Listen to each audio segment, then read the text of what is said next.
चलो तो last lecture से अगर कोई डाउट है तो पूछ लो, किसी को भी कुछ भी पूछना हो। अब तो लगभग ये टॉपिक अपना खत्म ही होने वाला है क्वांटम नंबर। तो और किसी को भी किसी भी तरह का कोई कंफ्यूजन हो तो पूछ सकते हो, या कोई क्लैरिटी चाहिए किसी चीज पे तो पूछ सकते हो। कल तो तुम लोग इलेक्ट्रॉनिक कन्फेशन भी करके ग्रुप में शेयर किए थे, तो उसमें भी किसी को कुछ प्रॉब्लम आया हो, किसी तरह का कुछ आइडिया आया हो, कुछ क्वेश्चन मन में आया हो तो पूछ सकते हो। क्योंकि आज ये टॉपिक क्लोज हम कर देंगे पूरा पूरा। कुछ छोटा मोटा टॉपिक है, टर्म्स है, ठीक है, वो हम बता देंगे जिसपे क्वेश्चन कभी कभी पूछता। तो नहीं है कोई डाउट किसी को? कोई कुछ पूछ रहा है क्या? चलो ठीक।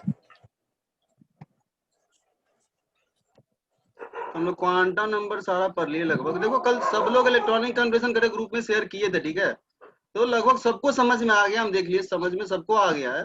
पर कुछ लोग मतलब लिख रहे हो तो थोड़ा मतलब सही से लिख नहीं रहे हो। जैसे मनीषा है क्या, वो मनीषा अभी नहीं जुड़ी है, ठीक है। कुछ लोग क्या कर रहे हो, देखो गौर से क्या करना है, जैसे 1s 2s लिखे हो ना, हालांकि कैसे भी लिखो फर्क नहीं पड़ता, बस जस्ट बता रहे हैं, वैसे बहुत ज्यादा ये होगा नहीं। 1s के नीचे डब्बा बनाओ, ठीक है, जस्ट नीचे। कुछ लोग क्या किया, 1s ऐसे लिखा और दूसरे लाइन में डब्बा बना, वैसे नहीं, 1s के नीचे 1s का डब्बा, 2s के नीचे 2s का डब्बा। दूसरी बात, कुछ लोग क्या किया कि 1s कितना इलेक्ट्रॉन ऊपर नहीं दिखा है, डब्बे में उतना इलेक्ट्रॉन दे दिया, ऊपर में लिखा नहीं, इसलिए 1s 2s लिखा। वैसे नहीं होगा, 1s में दिखाओ 2 इलेक्ट्रॉन, ऊपर में लिखो 1s 2 2s 2 2p6। जैसे कुछ लोग ये मिस्टेक किए हुआ था कि लिख दिया 1s 2s 2p और नीचे डब्बे में इलेक्ट्रॉन दिखा रहा। भाई 1s के ऊपर जो दिखाओ कितना इलेक्ट्रॉन है, नहीं तो लगेगा 1s खाली है, 1s में इलेक्ट्रॉन ही नहीं। ये हो गया। और बाकी और कुछ, हाँ उसमें दो चीज और था इंपॉर्टेंट, जो बहुत लोग पता नहीं खुद से पढ़े हो, हम तो बताए नहीं थे अभी। क्रोमियम और कॉपर का इलेक्ट्रॉनिक कॉन्फ़िगरेशन, उसका बात कर लेंगे आज हम।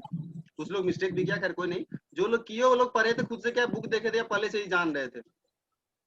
बुक जाके देखे थे तब पता चला या पहले से ही पता था? देख पहले पहले से पता था। बाकी इधर अंजलि भी सही बनाई थी, और कल देखी थी क्या बुक में? जी भैया। चलो फिर सही, अच्छी बात है। जानबूझ के छोड़े हुए थे कि तुम लोग बुक देखते हो खरीदा कर, बुक देखते हो। तो चलो देखो, दो का जस्ट बात करेंगे, उसी दो का बात करने वाले हैं, बाकी सबको लगभग समझ में आ गया। वो है तुम्हारा क्रोमियम जो 24 पे आता है, और कॉपर है 29 पे आने वाला, ठीक है। तो चलो सबसे क्रोमियम का बात करते हैं। तो क्रोमियम को देखो तो इसका एटॉमिक नंबर है 24, Z इज इक्वल टू 24 है, 24 पे आता है। और लिखो इसका इलेक्ट्रॉनिक कॉन्फ़िगरेशन तो देखो क्या होगा, 1s 2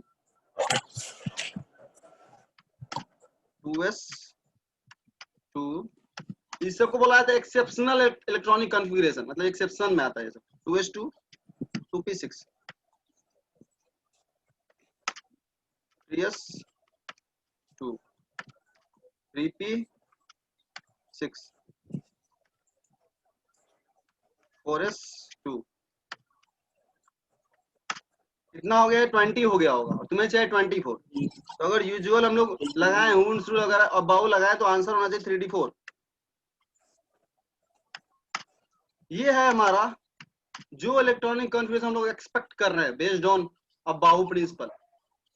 इसको बोलेंगे एक्सपेक्टेड इलेक्ट्रॉनिक कॉन्फ़िगरेशन।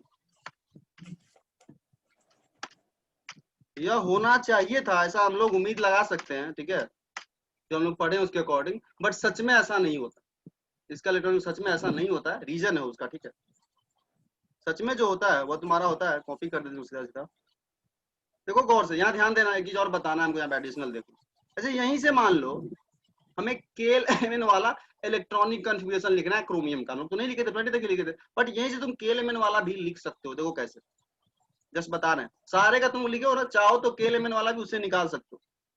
देखो कैसे, हम यहाँ लिख दिए KLMN, ठीक है, 4 तक लिखे। यहाँ ध्यान दो, क्वांटम नंबर इसमें देखो तो कहां से कहां तक वेरी करा, प्रिंसिपल क्वांटम नंबर 1 भी है, 2 भी है, कहीं पे 3 भी है, कहीं पे 4 भी है, मैक्सिमम कितना है 4। KLMN 4 ऑर्बिट से ही मेरा इलेक्ट्रॉनिक कॉन्फ़िगरेशन लिख सकते हैं क्रोमियम का भी, ये पता चल रहा है यहाँ से। अब देखो K में कितना इलेक्ट्रॉन हमें पता करना है। K मतलब हो गया जहां पे ये 1 हो, कहा कितना इलेक्ट्रॉन है 1 वाले में, 2 यहाँ पे लिखेंगे के अंदर 2, सबका तुम लिख सकते हो 2। फिर एल में आ जाओ, एल मतलब हमें second quantum principle quantum number चाहिए 2, तो यहाँ पे देखो 2 वाला 2s 2p, कितना इलेक्ट्रॉन होगा इसके आठवें पे 2 6 8, ये 8 एल में 8 इलेक्ट्रॉन है। m मतलब थर्ड में देखो तो 3s भी है, 3p भी है और 3d भी है। कितना इलेक्ट्रॉन होगा आठवें पे 2 2 2 6 8, 8 और 4 12 m में इसका 12 इलेक्ट्रॉन है और n में कितना इलेक्ट्रॉन है, यानी चौथा ऑर्बिट सिर्फ यही है 4s। ये कितना हो गया इसमें, कितना 2 इलेक्ट्रॉन, ये तुम लिख करके बैलेंस इलेक्ट्रॉन भी बता सकते हो। तो मुझे क्रोमियम का बैलेंस इलेक्ट्रॉन कितना होता है तो बोलना 2 होता है। अगर इसी इलेक्ट्रॉनिक कॉन्फिगरेशन से बैलेंस इलेक्ट्रॉन पूछ लिया तो वो भी तुम बता सकते हो। देखो सबसे मैक्सिमम प्रिंसिपल क्वांटम नंबर कहाँ है, क्योंकि सबसे बाहरी वही होगा। बैलेंस मतलब होता है सबसे बाहरी, बताए थे बेसिक ज्योमेट्री में, केमिस्ट्री में। तो 4 के वाले में कितना इलेक्ट्रॉन है 2, तो बोलेंगे बैलेंस इलेक्ट्रॉन 2 है। तुमको बैलेंस इलेक्ट्रॉन भी एसपीडीएफ वाले से निकालने आना चाहिए। जी बता, तुम वहीं से निकाल सकते हो, पहले बताते हैं सबका निकाल सकते हो, घर जाकर ट्राई मारना वापस से, अगर प्रॉब्लम आए तो पूछना। बैलेंस इलेक्ट्रॉन भी निकाल सकते हो सबका। ये हो गया तुम्हारा ऑर्बिट वाइज इलेक्ट्रॉनिक कॉन्फिगरेशन, जो तुम करते आते सेल वाइज बोल दो इसको, सेल वाइज ईसी। ये हो गया सब सेल वाइज ईसी, और वो डब्बा वाला हो गया ऑर्बिटल वाइज। तीनों तुम लिख सकते हो। हमें जो बताना था वो देख लीजिए, एक एडिशनल चीज बता दी तुम लोगों को, के एलिमेंट वहां से निकाल सकते हो। अब यहाँ पे आते हैं हम, इसको हटाओ। सच में इसका इलेक्ट्रॉनिक कॉन्फिगरेशन ये करेक्ट नहीं है, एक्सपेक्टेड है, बट सच में एक्चुअल जो होता है इलेक्ट्रॉनिक कॉन्फिगरेशन क्रोमियम का वो ये नहीं होता। क्यों, समझो इसको।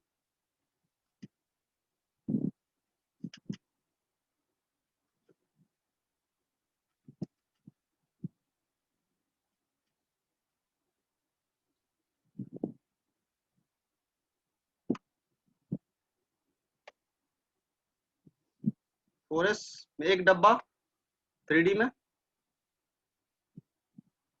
5 डब्बा।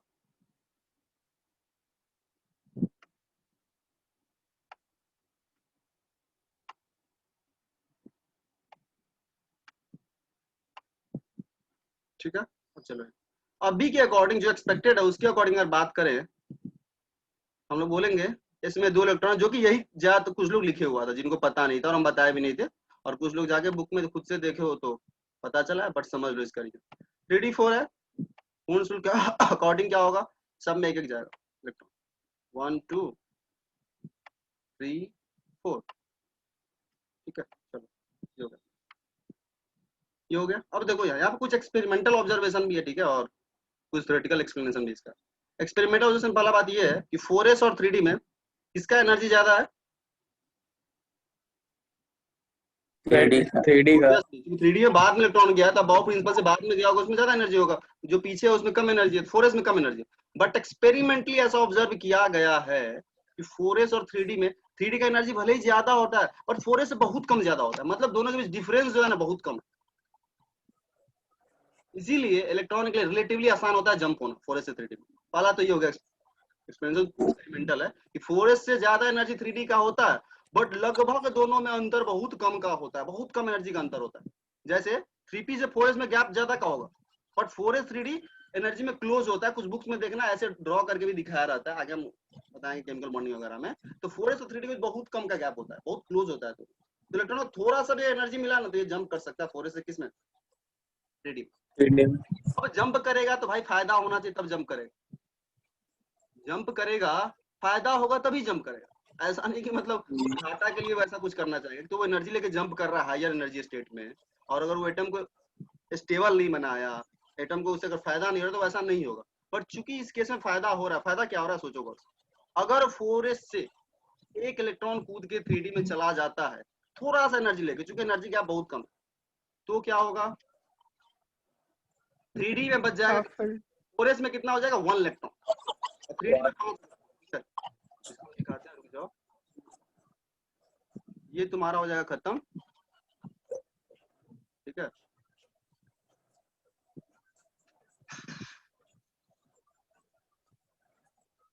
और तुम्हारे पास एक इलेक्ट्रॉन 4s में बचेगा, एक इलेक्ट्रॉन 4s से जंप करके या एक्साइट होके बोले केमिस्ट्री की लैंग्वेज में चला जाएगा 3D में। अब हुआ क्या देखो गौर से, 4s से एक इलेक्ट्रॉन चला गया तो इसमें एक इलेक्ट्रॉन बचा,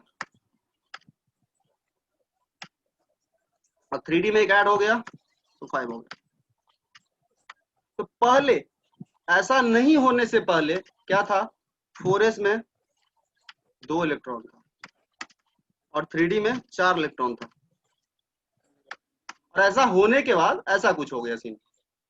अब सीन देख लो बस क्या हुआ, यहाँ पे क्या हुआ 4s2 मतलब s में मैक्सिमम 2 इलेक्ट्रॉन होता है, सब लोग जानते हो।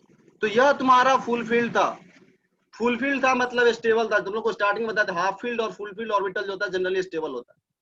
तो यह फुल फील्ड था तो 4s तो स्टेबल था, बट 3D जो है वो रिलेटिवली स्टेबल नहीं। बट ऐसा होने से क्या हुआ, 4s भी हाफ फील्ड हो गया, 3D भी हाफ फील्ड हो गया, तो 4s भी स्टेबल है और साथ ही एडिशनली 3D भी जो है वो तुम्हारा स्टेबल हो गया, दोनों स्टेबल हो गया एक साथ साथ, क्योंकि हाफ फील्ड दोनों हो गया। एक रीजन ये है, ठीक है, एक रीजन ये है कि जंप हो गया। अब दूसरा इसमें यही रीजन है इसका। अब यहाँ पे ये बताओ, ये जो इलेक्ट्रॉनिक कन्फर्मेशन हम लिखे हैं जंप करा करके, यह किस रूल को वायलेट कर रहा है? 3 रूल पढ़े हम लोग, अबाउ, होन्स और पॉलिश। तो ऐसा जो हो रहा है ये किस रूल, किसको? अबाउ प्रिंसिपल को। अबाउ को क्यों? ये 4 में पर भरना चाहिए तब जाकर 3D में भरेंगे, 4 में 1 ही भरा तब 3D में 4s की एनर्जी का मतलब 4s पहले पूरा भरना चाहिए था, जबकि पूरा नहीं भरे, सिर्फ एक ही इलेक्ट्रॉन इसमें डाले, जबकि 2 उसमें हो सकता है। तो ये अबाउ प्रिंसिपल का एक्सेप्शन है, लिख लो। तो ये जो ऊपर लिखे दिया था एक्सपेक्टेड, ये हम लोग उम्मीद करेंगे कि ऐसा होना चाहिए था।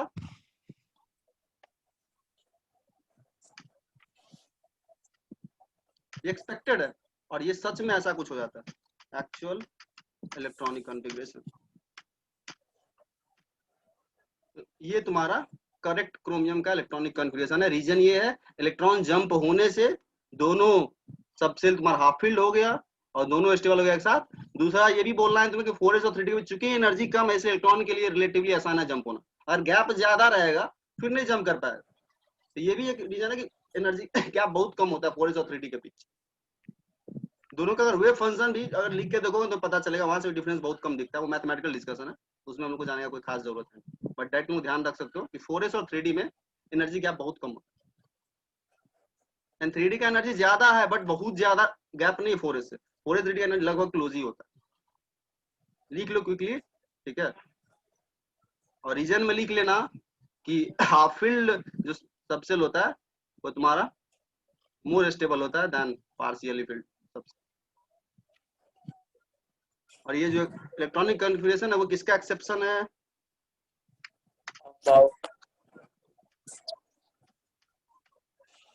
Exception to Aufbau principal.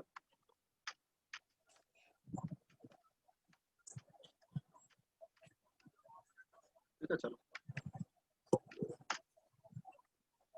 यह करेक्ट है और ये इनकरेक्ट। सेम एक्सप्लेनेशन जिंक के लिए भी है, ठीक है, सेम जिंक के लिए जस्ट हम लिख देंगे एक बार क्विकली। ये पहले तुम नोट करो क्विकली। भैया कॉपर के लिए कॉपर नहीं क्या बोल रहे हैं, जिंक बोल रहे कॉपर।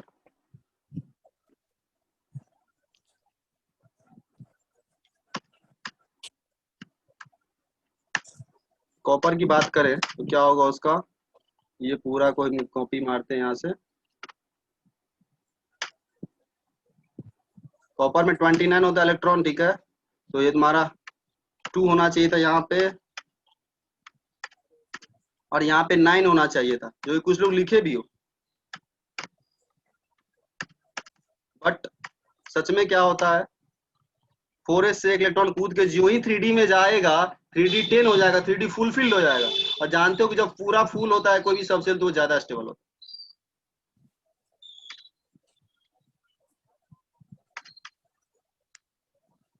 ये हो जाएगा तुम्हारा 4s1 और ये हो जाएगा तुम्हारा 3d 10। और फुली समझ में आ गया होगा सब लोगों को, किसी को नहीं समझ में आया तो डिस्कस कर सकते हो, कोई दिक्कत नहीं। ये तुम्हारा जो एक्चुअल है सच में है वो यही इसी होता है इसका, और ये एक्सपेक्टेड है। ध्यान देना, अगर मान लो ऐसा लिखे क्वेश्चन आता है the expected electronic configuration of copper is, तो ऑप्शन में ये टिक लगा के होगा, ये वाला नहीं लगा के होगा, ये ध्यान रखना। इसलिए मूव आउट भी लिख रहे हैं। एक्सपेक्टेड ये है, ठीक है, बट एक्सेप्शन से और कुछ और हो जा रहा। और सीधा इलेक्ट्रॉनिक कन्वर्जन फिर तो तुमको ये वाला लगाएगा जो सच में होता है, बट एक्सपेक्टेड वर्ड लगा दे तो फिर तुमको वो जो ऊपर वाला वही लिख के आना। एक्सपेक्टेड में ये लिख के आओ, बट जनरली एक्सपेक्टेड तो पूछेगा नहीं, पहले समझ लो, जो करेक्ट है वही पूछेगा ना, गलत क्यों पूछेगा। अगेन यहाँ पे रीजन लिख लेना, क्योंकि 3D फुलफिल्ड हो गया तो ज्यादा स्टेबल हो गया, ठीक है। चलो क्विकली करो यार, कुछ कुछ हमको छोटा सा टॉपिक भी डिस्कस करना है, तो ज्यादा इसमें हम टाइम लेंगे नहीं।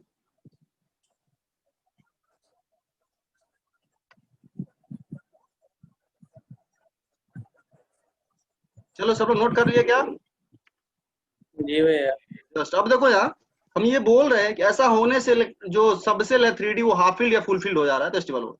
अब यहाँ पे एक क्वेश्चन है, हाफ फील्ड और फुल फील्ड स्टेबल ज्यादा क्यों होता है? यहाँ पे ये भी एक क्वेश्चन है, हाफ फील्ड और फुल फील्ड सबसेल क्यों ज्यादा स्टेबल होता है पार्शियली फील्ड से? तो इसका रीजन एटॉमिक स्ट्रक्चर के सबसे लास्ट पेज में एनसीईआरटी में दिए हुआ है, ठीक है। 3 रीजन दिए हुआ है, 3 रीजन दिए हुआ है, ठीक है। जिसमें से एक रीजन है जो तुमको उतने अच्छे से अभी नहीं समझ पाओगे, बट हम उसको ब्रीफली एक्सप्लेन करने की कोशिश करेंगे। एक्सचेंज एनर्जी का कांसेप्ट है, ठीक है। 3 रीजन है, तुम सिंपल एक रीजन लिख दोगे तो चलेगा। सबसे पहला रीजन तो ये है, जब 3D5 हो रहा है, देखो गौर से, ये 3D5 है और एक तुम 3D4 ड्रॉ करो जो पहले था। सबसे सिंपल लेवल का रीजन ये है।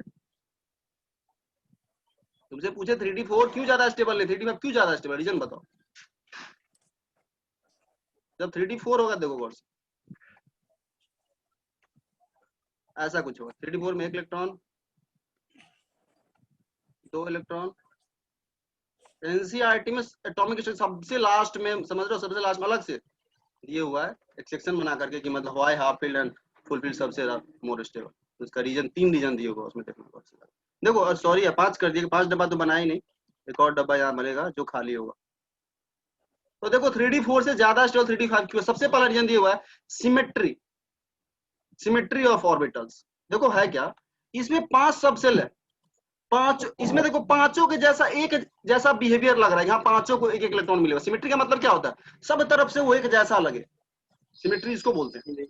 कोई डायग्राम सिमेट्रिकल है, इसका मतलब ये हुआ, मान लो ये बना, तुम बोलोगे कि हाँ इस लाइन के वाटर देखे तो ये लाइन पूरा पूरा सेम दिख रहा है। तो इसमें देखे तो पांचों ऑर्बिटल के साथ एक जैसा बिहेवियर हो रहा है। सब ऑर्बिटल अपने आप में लग रहा है सारे ऑर्बिटल एक एक इलेक्ट्रॉन गया सेम स्पिन। तो सिमेट्री ज्यादा सिमेट्रिकल होगा तो बोलते हैं हम लोग कि ज्यादा सिमेट्रिकल है मतलब ज्यादा स्टेबल है। पहला रीजन तो ये है कि हाफ फील्ड या फुल फील्ड ड्रॉ करोगे तो वो ऑर्बिटल का डिस्ट्रीब्यूशन जो होता है वो सिमेट्रिकल होता है, जो उसको ज्यादा स्टेबल बना देता है। एक रीजन सिंपल लेवल का ये है। दूसरा रीजन जो उसमें दिया हुआ देख सकते हो, बुक तुम के पास है तो, एक्सचेंज एनर्जी का कंसेप्ट, जिसके डिटेल में तुम्हें जाना नहीं है। हालांकि इस पे क्वेश्चन डायरेक्टली आया भी नहीं हुआ अभी तक जेईई वगैरह में, ठीक है, पर तुमको तो जस्ट ब्रीफ आइडिया दे दे है क्या उसका मतलब वो समझ। दूसरा रीजन ये भी है, एक्सचेंज एनर्जी भी, ठीक है। ये भी रीजन तुम लिख दोगे चलेगा कि हाँ सिमेट्रिकल है तो ज्यादा स्टेबल। अब देखो दूसरा रीजन जस्ट देख लो जानने के लिए, एक्सचेंज एनर्जी हाफ फील्ड में या फुल फील्ड में मैक्सिमम होता है। एक्सचेंज एनर्जी हाफ फील्ड में या फुल फील्ड में मैक्सिमम होता है। एक्सचेंज एनर्जी है क्या उसका मतलब समझो। पहले ये नोट कर लो, इसको अलग से एक्सप्लेन हम करने, नोट कर लो पहले। तो फिर सारा एक साथ ये कर देंगे तो बहुत लोग कंफ्यूज हो जाएगा। पहले नोट कर लो और अगला अपना क्वेश्चन लिख लेना कॉपी में कि why half filled and full filled orbital subshells are more stable. लिख लेना वो कॉपी में और फिर नीचे रीजन लिख लेना।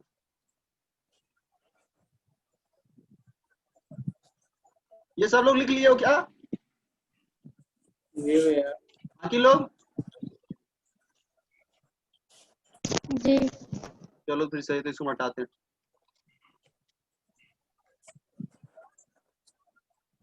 और मैं क्वेश्चन लिखो, why half filled and completely filled subshells are more stable. ये क्वेश्चन बोर्ड में भी पूछा जा सकता है, व्हाई। हालांकि तो 12th में तो पूछने वाला नहीं है, 11th के बोर्ड का कोई ज्यादा फर्क पड़ता नहीं है, तो बोर्ड के लिए बहुत ज्यादा ये डिफरेंस लाने वाला है। Why half filled and full filled completely filled, sorry full filled नहीं बोलेंगे इसको, completely filled subshells are more stable.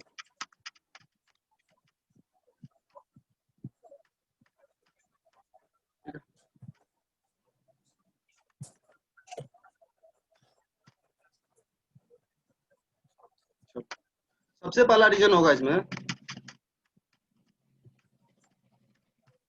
Half field या फिर कंप्लीटली सब filled subshells are more symmetrical, लिख लो असिमेट्रिकल लिखो, हाफ फील्ड और फुल फील्ड सबसेल्स आर, दिए हुए एनसीईआरटी में देख सकते हो तुम लोग, हाफ फील्ड और full filled subshells have symmetrical distribution of electrons, have symmetrical distribution of electrons.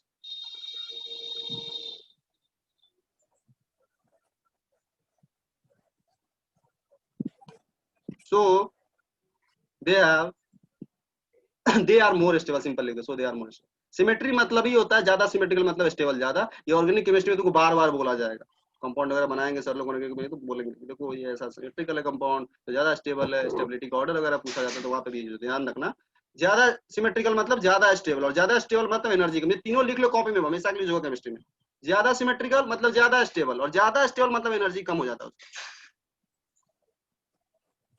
पहला रीजन हो गया सिमेट्री, पहला रीजन सिमेट्री।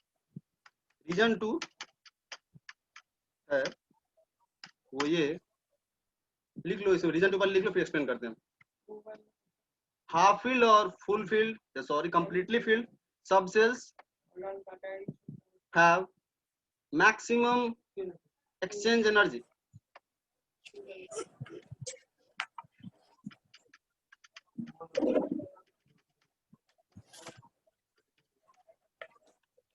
हाफ फील्ड और फुल फील्ड केस में एक्सचेंज एनर्जी मैक्सिमम होता है।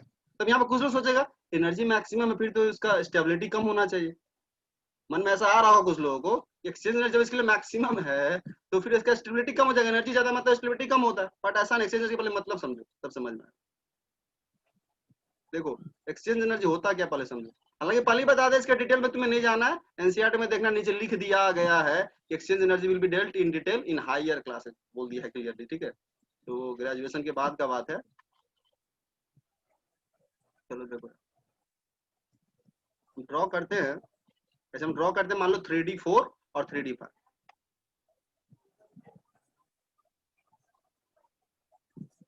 हाफ फील्ड ड्रॉ करते हैं पहले, ठीक है।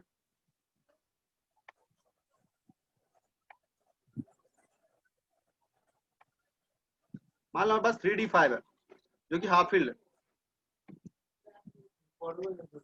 ठीक है।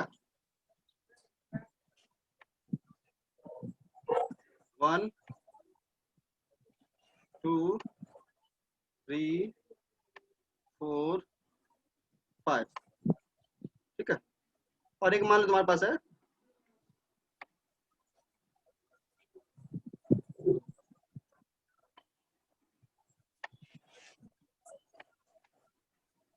जो हाफ फील्ड नहीं है, मान लो हम ले लेते हैं 3D4, 3D4, इसमें क्या होगा 1 2 3 4।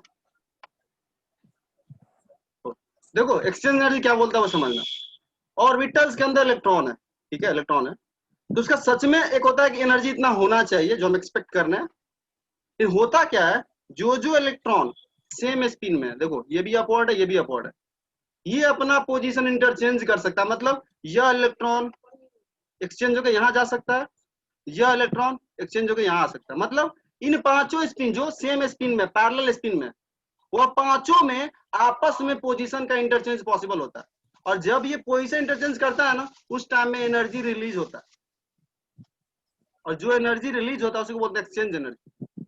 तो एनर्जी ज्यादा होगा, एक्सचेंज एनर्जी मतलब क्या होगा, ज्यादा एनर्जी वो रिलीज कर दिया, मतलब उसका एनर्जी ज्यादा कम हो गया, ज्यादा कम हो गया तो स्टेबल ज्यादा हुआ, तो एक्सचेंज एनर्जी जब रिलीज एनर्जी है, तो कोई अगर स्टेबल होना चाहता है तो ज्यादा एनर्जी रिलीज करे, मतलब मान लो मेरा 50 joule energy, 40 joule energy release कर दी तो भाई कम होगा ना, और ज्यादा मान लो रिलीज कर दिया, 50 से मान लो 45 लूज कर दिया, तो 5 जूल बचा, कम एनर्जी बचा, स्टेबल हो गया। तो एक्सचेंज एनर्जी इस केस में मैक्सिमम होगा। क्यों? सोचो, ये सिंपल मैथ का काउंटिंग भी तुम यहाँ पे लगा सकते हो।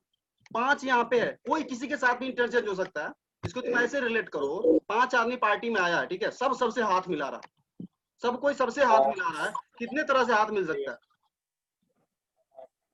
कितना हैंडशेक होगा उस पार्टी में? आई फैक्टोरियल मतलब जो भी हो नहीं नहीं नहीं, तो 20। सिंपल सोचो यार, मतलब ऐसा फैक्टर लाने की जरूरत नहीं है क्वेश्चन में, ठीक है। 5 आदमी है, सब सबसे हाथ मिला, देखो पहले सिंपल काउंट कर, देखो पहले हम बताते हैं कैसे करो। तुम बोलोगे भैया ये चेंज कर सकता है पोजीशन, ये चेंज कर सकता है, बैठ के एक हो गया काउंट करते रहो, जिसमें तुम मिस भी कर सकते हो। तुम देखोगे 3D5 जब होगा ना, उस केस में maximum number of exchange possible होगा। एक्सचेंज से मेरा मतलब है इनमें से कोई भी इलेक्ट्रॉन किसी दूसरे को पकड़ेगा और उसके साथ बोले चल तू मेरे पास आ जा, मैं तेरे पास, ऐसा कुछ। तो ये इसके साथ भी कर सकता है। अगर इससे पूछे, सुनो गौर से, यहाँ देखो, ऐसे भी कर सकते। इससे अगर पूछे तो ये कहाँ का एक्सचेंज होकर जा सकता है? इसके साथ भी एक्सचेंज कर सकता है, इसके साथ भी, इसके साथ भी, इसके साथ भी। सिमिलरली इससे पूछे ये किसके साथ एक्सचेंज कर सकता है? इसके साथ भी, इसके साथ भी, इसके साथ भी। सब अपने 4-4 पड़ोसी से एक्सचेंज कर सकता है। और 5 इलेक्ट्रॉन है तो 5 इंटू 4 इंटू n-1, 5 इंटू 4। यहाँ बोलोगे 20 एक्सचेंज, बट हम बोलेंगे जैसे तुम 20 लिए हो, इसमें हर एक्सचेंज 2 बार रिपीट हो रहा होगा।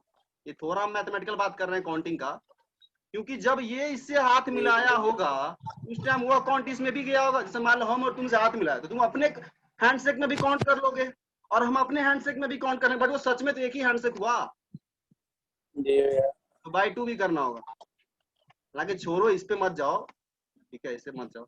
तो यहाँ पे 10 एक्सचेंज पॉसिबल है। हाफ फील्ड के केस में 10 एक्सचेंज पॉसिबल है। यहाँ पे होगा 4 इलेक्ट्रॉन है तो 4 इंटू से 1 कम कर दो, डायरेक्ट फॉर्मूला लगाओ, जितना इलेक्ट्रॉन है उतना से 1 कम कर दो और बाई 2 कर दो, 6 हो जाए। तो किसमें एक्सचेंज ज्यादा पॉसिबल है? हाफ फील्ड में। हाफ फील्ड में एक्सचेंज ज्यादा पॉसिबल है, और ज्यादा एक्सचेंज पॉसिबल मतलब ज्यादा एनर्जी वो रिलीज करेगा एक्सचेंज होते वक्त, उसका तो एनर्जी उसका ज्यादा डाउन हो जाएगा। ज्यादा डाउन हो जाएगा मतलब वो ज्यादा स्टेबल अपने आप को महसूस करेगा। लेस एनर्जी मतलब हाई स्टेबिलिटी। तो वही डायरेक्ट लिख दिया, मतलब तुम लोगों को एक्सप्लेन कर दिया होपफुली। एनसीईआरटी में जस्ट लिखे हुआ है, ठीक है, ऐसे बताया नहीं है कैसे कैसे हो रहा है, जस्ट लिखे हुआ है कि इस केस में मैक्सिमम होगा, पढ़ के देखना, 2 लाइन लिखे हुआ है बस कि हाफ फील्ड वाले केस में नंबर ऑफ एक्सचेंज मैक्सिमम होगा। अच्छे से मतलब एक्सप्लेन नहीं किया उसको। हालांकि बोलना तो वो सही चाहे, बट होता है ना अच्छे से कोई पढ़ के समझ पाए, वैसा लैंग्वेज नहीं है, बट देख लेना एक बार जाकर। एक्सचेंज इस केस में मैक्सिमम होता है, ध्यान रखना।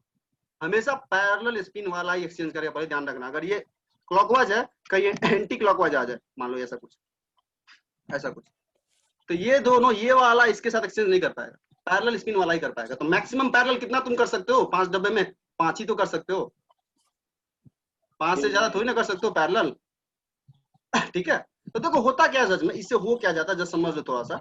इस ऑर्बिटल का जो एनर्जी सच में होना चाहिए था ना, सच में एक्सपेक्टेड, जो हम उम्मीद कर रहे हैं, उससे कम हो जाता है एनर्जी इस ऑर्बिटल का। हालांकि उस पर तुमको नहीं जाना है। ऑर्बिटल का एक्सपेक्टेड एनर्जी जो होना चाहिए, क्योंकि एक्सचेंज हो जाता है, 10 तरह का एक्सचेंज होगा, उससे क्या होगा, मान लो 20 जूल इसका होना चाहिए था, बट ये एक्सचेंज एनर्जी क्या करेगा, 20 जूल से इस ऑर्बिटल की एनर्जी को थोड़ा डाउन कर देगा। तो 20 joule minus exchange energy is equal to हो जाएगा actual energy of orbital. 20 joule हो गया जो एक्सपेक्टेड होना चाहिए, तो बोलते हैं लोग एक्सपेक्टेड एनर्जी ऑफ ऑर्बिटल्स में से अगर एक्सचेंज एनर्जी घटा दोगे तो वो सच में कितना उसका एनर्जी वो पता चल जाएगा। नहीं जाना तुम्हें डिटेल में, अगर आता है एग्जाम में तुम सिंपल इतना लिख कर आ जाओगे कि नंबर ऑफ एक्सचेंजेस जो होता है वो हाफ फील्ड या फुल फील्ड में मैक्सिमम होता है, सो वो लोग ज्यादा स्टेबल होता है। बस बात खत्म। डिटेल थोड़ा हम बोल दिए यहाँ पे, ठीक है। फॉर्मूला इसका लिखना है तो याद रख सकते हो, number of exchanges is equal to, लिख लो, लिखना है तो n इंटू n-1, ये जो काउंटिंग में अभी किए हैं, n into n-1 divided by 2। हालांकि उस फॉर्मूला का हम लॉजिक भी तुम्हें बता दिया, हैंडशेक से रिलेट करके समझ पाया तो अच्छी बात है, तो डायरेक्ट याद भी रखो, कोई फर्क पड़ता नहीं है केमिस्ट्री में। Number of exchanges is equal to, लिख लो, total number of exchanges is equal to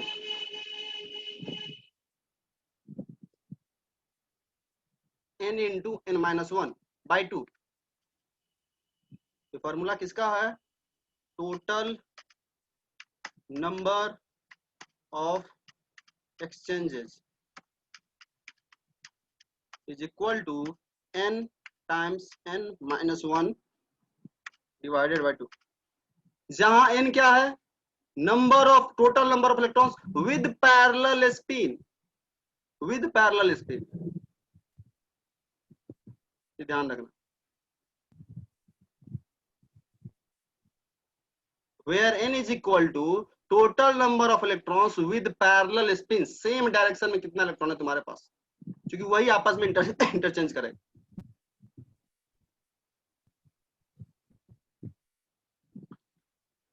n is equal to total number of electrons with parallel spin।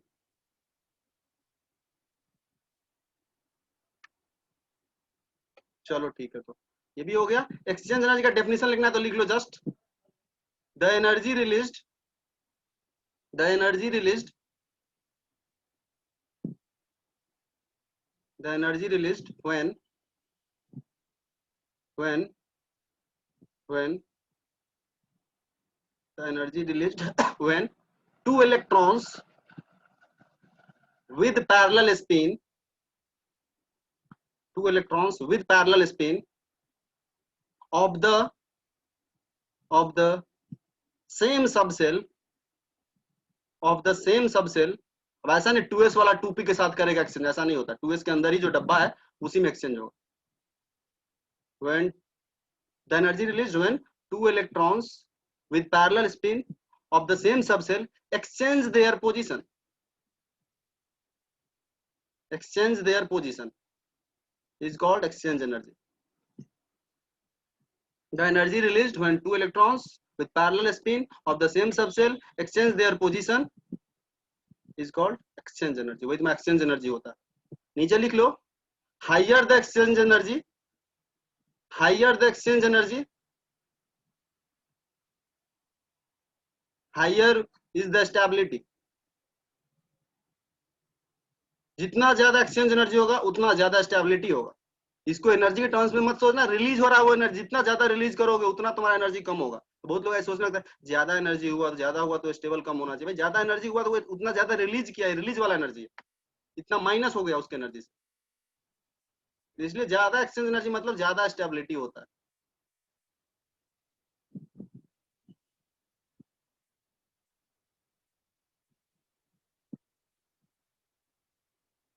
चलो ठीक है, तो ये भी हो गया हम लोगों का, ठीक है। और कुछ टर्म्स है जो हम बताएंगे, फिर खत्म करेंगे इस टॉपिक को, ठीक है। क्वांटम नंबर्स जो तुम्हारा पीडीएफ में भेजे, कुछ क्वेश्चन के लिए हमको बताना पड़ेगा, क्योंकि उसमें कुछ क्वेश्चन एक्स्ट्रा भी है जो हम बताए नहीं अभी। वो ये चलो कुछ टर्म्स लिख लिए तुम लोग, सब लोग चलो लिख लिए, तो क्लियर हम करते हैं। और क्विकली 2-3 टर्म है, डायरेक्ट फॉर्मूला पे क्वेश्चन आता है, उस पर आता भी है, तो ठीक है, बहुत इजी क्वेश्चन होता है। सबसे पहले हमको बताना है, एक टर्म है स्पिन, एक टर्म है स्पिन। लिखो स्पिन, स्पिन को नोट करते हैं हम लोग, तो इसका वजह बोला तो नहीं, स्पिन को हम लोग नोट करते हैं एस, एस, और यह सिंपल होता है n/2। जहां देखो ये सब ऐसा टॉपिक है ना कि मतलब जिसपे बहुत ज्यादा टच नहीं करता कंपटीशन, बट कभी कभी पूछ लेता है, इसलिए बोल रहे हैं। अब बहुत इजी है सब, क्योंकि फॉर्मूला पे डायरेक्ट तुमसे पूछा जाता है, कंपटीशन से क्वेश्चन पूछा जाता है। डिटेल्स इसका पढ़ना है आगे केमिस्ट्री में, अगर बीएससी वगैरह करोगे केमिस्ट्री से, एमएससी वगैरह करोगे, तब तुमको उसका डिटेल पढ़ने का जरूरत पड़ेगा। जहां n का मतलब होता है नंबर ऑफ अनपेयर्ड इलेक्ट्रॉन्स, और तुम लोग ये निकालना सीख लियो कल। किसी इलेक्ट्रॉन का स्पिन तुमसे पूछा जाए तो बोलोगे सिंपली उसका इलेक्ट्रॉनिक कन्वर्जन लिखो। देखो नंबर ऑफ अनपेयर्ड इलेक्ट्रॉन्स कितना आ रहा है, बाई 2 कर दो, खत्म। पहले लिख लो, थोड़ा सा लॉजिक भी इसका दे देंगे हम, क्यों बाई 2 वगैरह लिया गया, थोड़ा सा बोल देंगे, वैसे जरूरत बहुत ज्यादा रिलेवेंट है नहीं। उसके बाद तुम्हारा स्पिन मल्टीप्लिसिटी करके कुछ होगा, स्पिन मल्टीप्लिसिटी।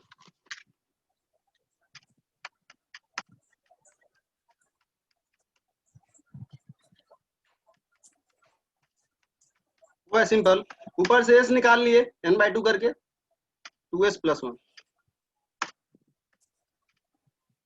2s + 1, ये स्पिन मल्टीप्लिसिटी हो जाता है। तो किसी भी एटम के लिए इलेक्ट्रॉनिक कन्वर्जन लिखो, नंबर ऑफ अनपेयर्ड इलेक्ट्रॉन निकालो, 2 से डिवाइड करो, वो तुम्हें दे देगा क्या, s स्पिन, और वो s यहाँ पुट करो, तुम्हें दे देगा स्पिन मल्टीप्लिसिटी। ध्यान रखना स्पिन पूछा है कि स्पिन मल्टीप्लिसिटी पूछा है, दोनों डिफरेंट चीज। वन जोड़ते हैं। ठीक है, उसके बाद आता है स्पिन एंगुलर मोमेंटम किसी इलेक्ट्रॉन का। स्पिन एंगुलर मोमेंटम, हाँ स्पिन एंगुलर मोमेंटम, ठीक है, स्पिन एंगुलर मोमेंटम, मोमेंटम, ठीक है। देखो क्या होता है, स्क्वायर रूट ऑफ, हम स्क्वायर रूट लिख रहे हैं SQRT, स्क्वायर रूट ऑफ, ठीक है, S जो हम लोग अभी S निकाले हैं, S टाइम्स S प्लस 1, ये पूरा रूट में, ध्यान रखना ये पूरा रूट में, मतलब अगर ये हम लगाना दूसरा ब्रैकेट लगा सकते हो तो पुलिस समझ गए होगे तुम लोग, ठीक है। S इंटू S प्लस 1 का रूट ले लो और इधर क्या करो तुम, H divided by 2 pi, divided by 2 pi. Just formula पहले बोल देते, जब भी क्वेश्चन आया डायरेक्ट आया, डायरेक्ट तुम सीधा बोलेगा स्पिन एंगुलर मोमेंटम निकाल दो भाई, इलेक्ट्रॉनिक कन्वेंशन लिख लो, नंबर 1 पे इलेक्ट्रॉन देख लो, डिवाइड बाय 2 कर दो, ऐसा आ जाएगा, या S पुट कर दो, खत्म। इसको सॉल्व नहीं करना, H/2 पाई में ही ऑप्शन में देता है, देखना पीडीएफ जो भेजो उसमें क्वेश्चन वगैरह पूछा है इस पे। जी H बाय, ध्यान रखना यहाँ पे H/2 पाई जो लिखा हुआ है, H होता है प्लैंक कांस्टेंट, एटॉमिक स्ट्रक्चर जब पढ़ाएंगे तो उसका मतलब बताएंगे डिटेल, अभी तुमको सिर्फ याद होगा H/2 पाई है, बस कोई कांस्टेंट होगा, ठीक है। इसको सिंपली इस पूरे H/2 पाई को हम लोग H ऐसे लिख के और कट कर देते हैं, उससे भी डिनोट करते हैं, ये हम दिखा देते हैं जस्ट, हालांकि पीडीएफ सॉल्व करोगे तो तुम लोगों को इसे पता चल जाएगा। ये ऐसे लिखा हुआ H और जो कट कर दे इसको डायरेक्ट H बोलते हैं, या H कट भी प्रोनाउंस करता है लोग अपने हैबिट में, H कट, ठीक है। यह चीज का मतलब हो गया, तुम H/2 पाई को सिंपली लिखना चाहते हो, H/2 पाई, 2 पाई जो वहां पे लिखे हैं, इस चीज भैया, इस पूरे चीज की जगह पे भैया बोलो डायरेक्ट में ये भी लिखा हुआ मिल सकता ये ऑर्बिटल एंगुलर मोमेंटम और स्पिन एंगुलर मोमेंटम सेम होता है? है। नहीं नहीं नहीं, अलग होगा, बताएंगे, बता रहे ऑर्बिटल एंगुलर मोमेंटम में बता रहे हैं अलग, उसका ही फार्मूला है। ऑर्बिटल मतलब क्या हो गया, न्यूक्लियस के अबाउट जो घूम रहा है वो, और स्पिन मतलब अपने एक्सिस के अबाउट जो घूम रहा है वो, तो दोनों डिफरेंट चीज है, दोनों डिफरेंट गेम है। मीटिंग एंड होने वाला है, वो आपस में लिंक ये करते हैं और 10 मिनट में सबको खत्म करते हैं, फार्मूलेबाजी और कुछ नहीं।